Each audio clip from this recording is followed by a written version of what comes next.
Muaji korrektmisht të dashur ka filluar mirë për të moshuarit, por edhe për ata të cilët kujdesen për të moshuarit. Nga data 1 korrekt 2026 në Gjermani janë rritur pensionet me 4 presje 25% për mbi 21 presje 5 milion pensionistë, që është vërtet një lajm i mirë kur dihet se pensionet janë akoma të vogla. Por, nga korriku 2026 janë rritur edhe pagesat minimale në sektorin e kujdesit për të moshuarit në Gjermani. Qeveria federale kështu zbaton në tërësi pra rekomandimet e Komisionit të Kujdesit, siç quhet, i cili ka kërkuar rritjen e pagesave minimale. Rregulloria e re është futur në fuqi në fillim të korrikut, ndërsa një rritje tjetër e pagesave minimale për personat që punojnë në këtë sektor është planifikuar për vitin e ardhshëm. Rritjet e pagesave minimale në këtë sektor vlej njësoj, pra për të gjithë territorin e Gjermanisë, si në lindje të vendit, ashtu edhe në perëndim, sepse mes këtyre dy pjesëve ka ndonjëherë edhe dallime. Për herë të fundit, pagesat minimale për një orë pune janë rritur para një viti, por të shohim sa janë rritur tani. Prej korriku 2026, ndihmësit e thjesht të kujdesit për të moshuarit do të paguhen më së paku €16.52 për një orë punë.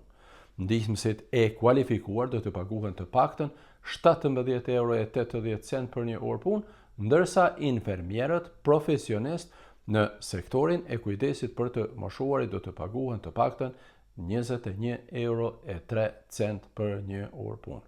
Këtu janë pra pagesat minimale për një orë punë, që do të thotë se nuk mund të ketë pagesa më të ulta se kaq në këtë sektor.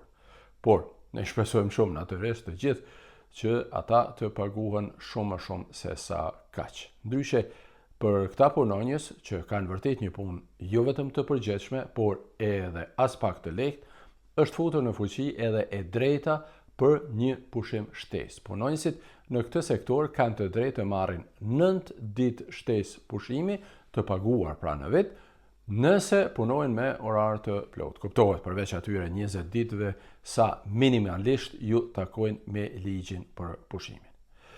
Me këtë rregullore është e obligueshme pra që ata të kenë edhe këtë lloj pushimi. Kjo rregullore ka hyrë në fuqi me një korrik 2026 dhe do të vlejë deri me 30 shtator 2028.